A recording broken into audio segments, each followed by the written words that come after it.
예, 시청자 여러분, 장윤선입니다. 네, 저는 지금 국회 본회의장 앞에 로텐더홀에 나와 있습니다. 지금 새벽 2시 38분 지나고 있습니다.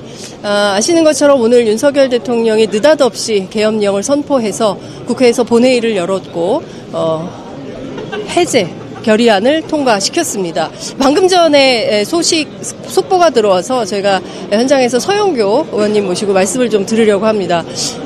경황이 없습니다, 의원님. 예, 방금 전에 속보부터 좀 전해주십시오. 윤석열 대통령이 군에서 네. 군이 네. 주변에 네. 진을 치고 있고 네. 다시 들어온다 이런 이야기가 돌고 있습니다. 그래서 긴장을 하고 있었고요. 지금도 긴장하고 있습니다. 그런데 조금 전 나온 보도에 의하면 속보라고 이야기를 하면서 윤석열 대통령 국방부에 계엄 해제 통보 이렇게 보냈다라고 하니까 네. 다행이다 생각하고 있습니다. 예. 그렇지만 지금 보시면 잠깐 그 카메라를 좀 돌려주시겠습니까? 지금 로텐더홀이 거대한 무슨 난민촌처럼 되어 있습니다. 국회 보좌진들, 당직자들 전부 로텐더홀에 집결을 해서 만일의 사태를 대비하고 있는 이런 상황입니다. 자, 이 상황에서 사실 윤석열 대통령이 느닷없이 모든 국민들, 특히 여당하고도 그리고 국무회의도 거치지 않은 가운데 계엄령을 선포해서 상당히 큰 논란을 빚고 있고, 이건 법률적으로도 상당히 심각한 문제 아닙니까? 국회 법사위원이신데요. 국무회의를 거치지 않은 계엄령 선포는 무효입니다. 국무회의를 거치는 절차가 필요한 거죠. 그런데 국무회의를 거치지 않을 만큼 독단적이었다는 거죠. 저희들 얘기를 들어본 바에 의하면 안보실장? 아까 그것도 해제가 아닙니까? 그렇군요. 그럼 오보예요? 네. 지금 그래서 지금 말씀으로는 아까 금방 이야기가 윤석열 대통령이 국방부에 해제를 통보했다라고 하는 것은 잘못된 이야기였고요. 저희들 긴장하고 있는 상태입니다. 우선 국무회의를 거치지 않은 비상계엄 선포였기 때문에 그것은 무효입니다. 그리고 국회에서 그 무효임에도 불구하고 150명 이상이 모였고 190명이 모여서 191명이죠. 네. 모여서 해제 요구 190명. 예, 190명. 네. 해제 요구 결의안을 통과시켰기 때문에 이것은 해제되었습니다. 해제를 통보했고요. 그럼에도 불구하고 주변에 아직 군인들이 있다는 겁니다. 그래서 언제 무슨 일이 생길지 모르고 또 무슨 일을 벌일지 몰라서 저희들 긴장하고 있는 상태입니다. 불법 비상계엄이었고요. 우선 국무회의를 거치지 않았다는 것도 문제지만 지금이 비상계엄을 선포할 때가 아니지 않습니까? 군을 함부로 이용해서는 안 되는 거 아닙니까? 군 체계 그리고 경찰 체계 이것을 자신의 부인의 그 주가 조작 그리고 명태균 게이트 관련해서 특검이 통과될 것에 대한 우려 같은 게 있었던 것 같아요. 그러면서 다른 말로 포장을 해서 비상계엄을 선포했는데 이것은 그 자체가 무효입니다. 그런데 절차도 제대로 밟지 않았기 때문에 무효이고요. 국회에서 해제시켰는데 그러나 무슨 일이 또 벌어질지 몰라서 국회에서 모두 다 대기하고 있는 상태이고 더 많은 의원들이 모이고 있다 이렇게 말씀드리겠습니다. 네, 지금 저희가 사실은 저희 카메라가 국회 정문을 거쳐서 국회 지금 로텐더홀까지 왔는데요. 쭉 현장을 살펴본 결과 장갑차가 아시는 것처럼 국회 맞은편 도로에서 진입을 하고 있었는데요. 시민들이 막았습니다. 시민들이 막았습니다. 그리고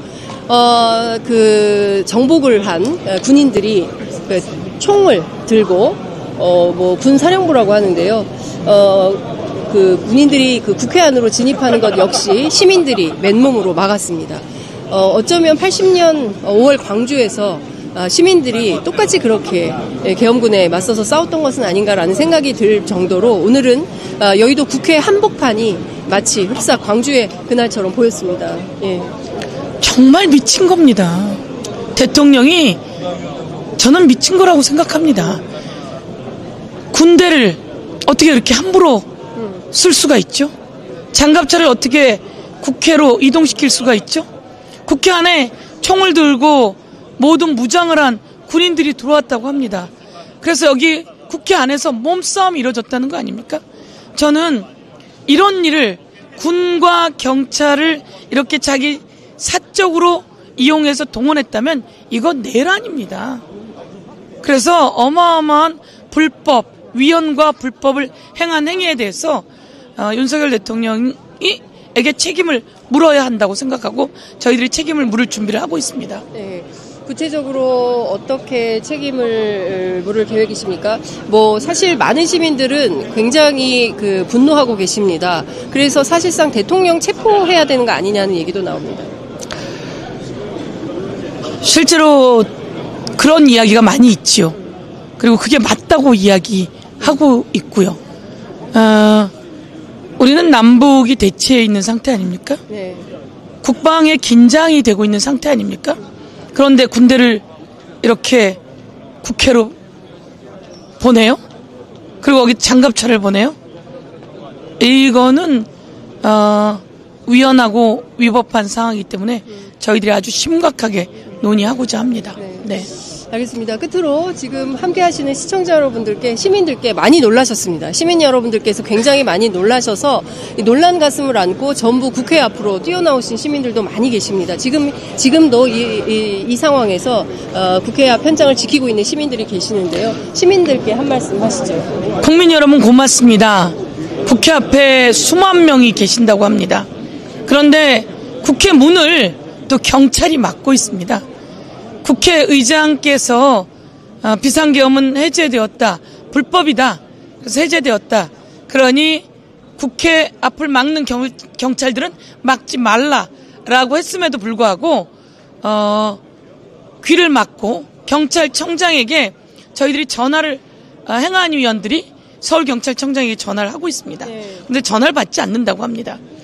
수많은 국민들이 국회로 모여주고 계시고요. 또 무슨 일이 생길지 모릅니다. 위급한 상황이라고 저는 생각하고요. 네. 대통령의 저 상황에 군과 경찰이 더 이상 위법하고 불법한 명령이었기 때문에 그 명령을 이제는 해제되었고 따르지 않아야 됩니다. 그럼에도 불구하고 또 무슨 일이 벌어질지 모르겠으니 국회로 많은 분들이 함께 해주시면서 국회 상황을 지켜주셔야 될 것 같습니다. 네. 네. 말씀 잘 들었습니다. 의원님 감사합니다. 오늘 밤은 아마도 국회에서 그렇습니다. 저희들 전부 다 국회에서 있고요. 네. 이곳에 계시는 결기 있게 모여주신 우리 국회 관계자 여러분, 그리고 서울 시민 여러분, 국민 여러분 진심으로 감사드립니다. 네. 예, 저희가 잘 막겠습니다. 네. 무도하고 무모하고 무자비한 대통령, 오죽하면 국민의힘 의원들도 다 들어와서 해제 요구 결의안에 찬성표를 던졌겠습니까? 네. 그리고 조선일보 등등 또 이것은 아니다라며 사설까지 썼다고 하는데요. 네. 저는 모두 다 지금은 대통령 당신 틀렸어. 그리고 이 잘못된 것에 대해서 법적 책임을 져야 해라고 요구하고 그 책임을 물어야 된다고 생각합니다. 네, 감사합니다. 네, 감사합니다. 서영교 의원님 고맙습니다. 감사합니다. 네.